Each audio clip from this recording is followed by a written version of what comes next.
और रूस यूक्रेन जंग से जुड़ी बड़ी खबर। कुछ पश्चिमी मीडिया ने दावा किया है कि वैगनर ग्रुप के 25,000 लड़ाके बेलारूस की तरफ से यूक्रेन पर हमला करने वाले हैं। खबर की माने तो पुतिन और वैगनर चीफ येवगेनी प्रिगोजिन के बीच समझौता हो चुका है, जिसके बाद से वैगनर के लड़ाके जो मॉस्को में बगावत करने आए थे, अब वही लड़ाके ज़ेलेंस्की के यूक्रेन पर बेलारूस की तरफ से हमला करेंगे। Wagner chief Yevgeny Prigozhin Belarus से अब यूक्रेन के खिलाफ बड़ा मोर्चा खोलेंगे। हैरानी की बात तो यह है कि पुतिन ने महज 12 से 18 घंटे के अंदर बगावती लड़ाकों को बारूदी लड़ाका बनाकर दोबारा से यूक्रेन की तरफ भेज दिया। अब ऐसे में सवाल उठता है कि यूक्रेन दो तरफा हमलों से कैसे निपटेगा।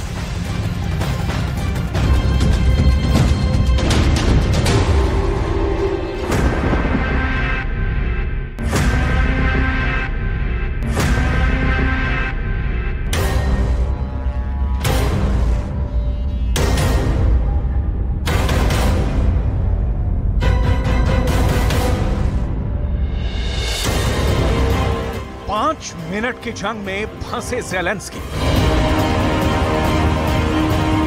23 जून से लेकर 24 जून की आधी रात तक वैगनर ने जो कुछ भी रूस में किया, उसे देखकर ज़ेलेंस्की को लग रहा था कि 16 महीने की जंग में यूक्रेन को पहली बार पुतिन की सेना पर शानदार जीत हासिल होने वाली है। लेकिन अब पता चला है कि वैगनर ग्रुप के चीफ येवगेनी प्रिगोजिन ने पुतिन के साथ मिलकर ऐसा जंगी खेल खेला है जिसने न सिर्फ ज़ेलेंस्की को दहला दिया है, बल्कि नाटो और अमेरिका का सारा प्लान चौपट कर दिया है। अब यूक्रेन पर रूस के अलावा बेलारूस की तरफ से वैगनर ग्रुप के 25,000 लड़ाके हमले करने जा रहे हैं।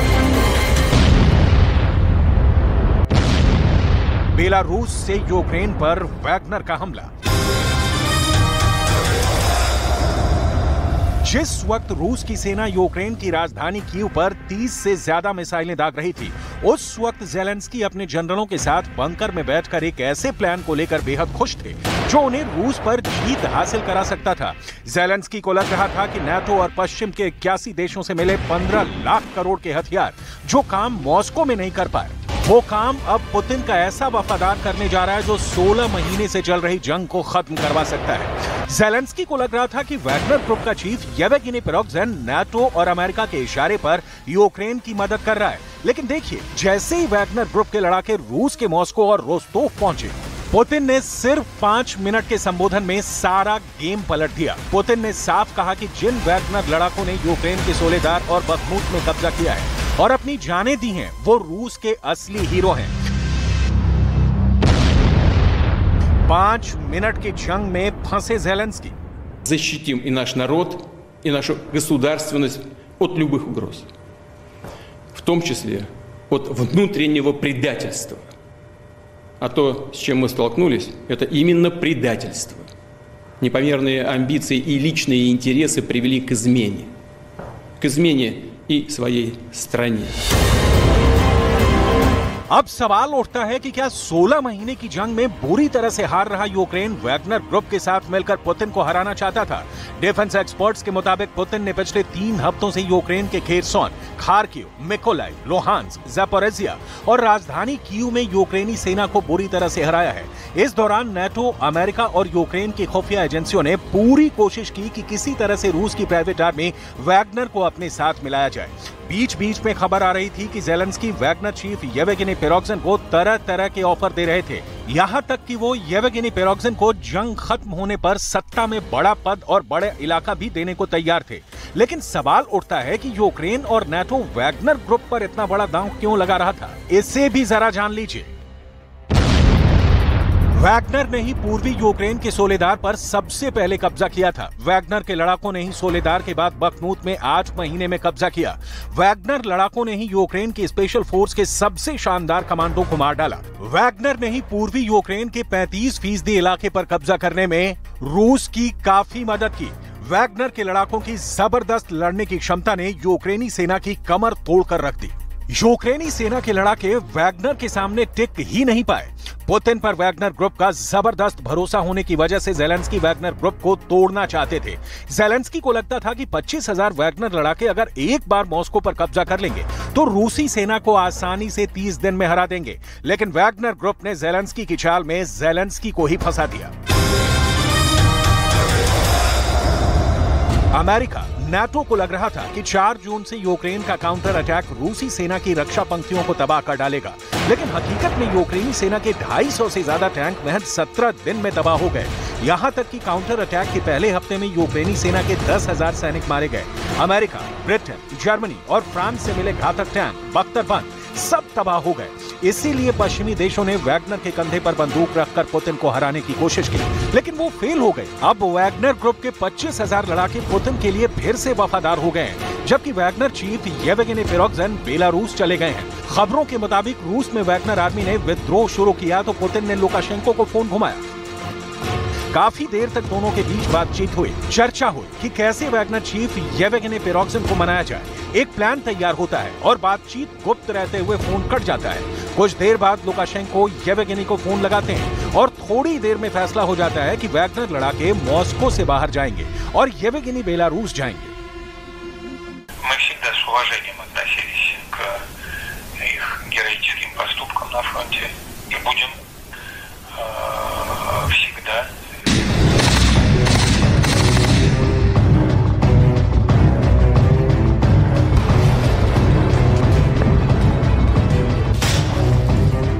इस बातचीत के कुछ देर बाद येवगेनी प्रिगोजिन वैगनर ग्रुप के लड़ाकों को आदेश देते हैं कि रूस के सैनिक उनके अपने हैं, वो खून खराबा नहीं चाहते हैं, इसलिए आप लोग मॉस्को से निकल जाएं। ЧВК «Вагнер» хотели расформировать. Мы вышли 23 июня на марш справедливости. За сутки мы прошли, не доходя 200 километров до Москвы. За это время мы не пролили ни одной капли крови наших бойцов. लेकिन सवाल यह है कि आखिर इन चंद घंटों में ऐसा क्या हुआ कि क्रेमलिन पर कब्जे का इरादा रखने वाले येवगेनी प्रिगोजिन अचानक अपने लड़ाकों को वापस भेजने लगा और खुद बेलारूस जाने की बात करने लगा। इसे हम आपको आगे बताएंगे। पहले आप ये भी सुन लीजिए कि वैगनर चीफ क्या कह रहा है। Сейчас наступил тот момент, когда кровь может пролиться. 5 मिनट की जंग में फंसे ज़ेलेंस्की। असल में वैगनर ग्रुप के लड़ाकों ने मॉस्को में एक भी गोली नहीं चलाई और ना ही खून बहाया। इसके पीछे पुतिन का वो वॉर गेम है जिसने यूक्रेन के होश उड़ा दिए हैं। अब खबर आ रही है कि वैगनर ग्रुप के चीफ बेलारूस क्यों जा रहे हैं। बेलारूस से यूक्रेन पर वैगनर का हमला। पश्चिमी मीडिया के मुताबिक वैगनर लड़ाके यूक्रेन पर अब बेलारूस से हमला करने जा रहे हैं। बेलारूस के दक्षिण में यूक्रेन है, जबकि उत्तर पूर्व में रूस। पूर्वी यूक्रेन के बखमूत और सोलेदार पर वैगनर ने कब्जा करने के बाद वहां पर रूसी सेना को इलाका सौंप दिया है। अब सवाल उठता है कि बेलारूस की तरफ से वैगनर क्यों हमला करेगा। असल में पुतिन ने अपने परमाणु बम बेलारूस भेज दिए हैं, लेकिन इनका तभी सही तरह से इस्तेमाल हो सकता है जब बेलारूस की तरफ से रूस की पकड़ मजबूत हो। इसीलिए वैगनर के 25,000 लड़ाके बेलारूस की तरफ से यूक्रेन पर हमला करेंगे।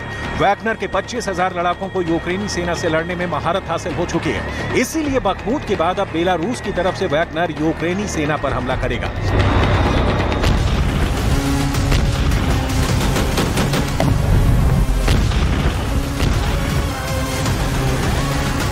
राष्ट्रपति पुतिन के आदेश पर मॉस्को और रोस्टोव में जबरन घुसने वाले वैगनर लड़ाकों को माफ कर दिया गया है और उन्हें मौका दिया गया है कि एक बार फिर से ज़ेलेंस्की के यूक्रेन पर भीषण हमला करें। ЧВК «Вагнер» вернется в свои лагеря расположения. Часть из них, которые это пожелают в дальнейшем.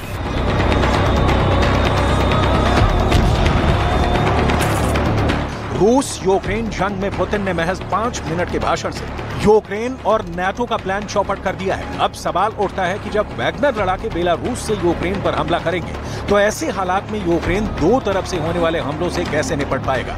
वैगनर के नाम से ही यूक्रेन की फौज सदमे में आ जाती है। अब देखते हैं कि आने वाले एक हफ्ते में क्या होता है।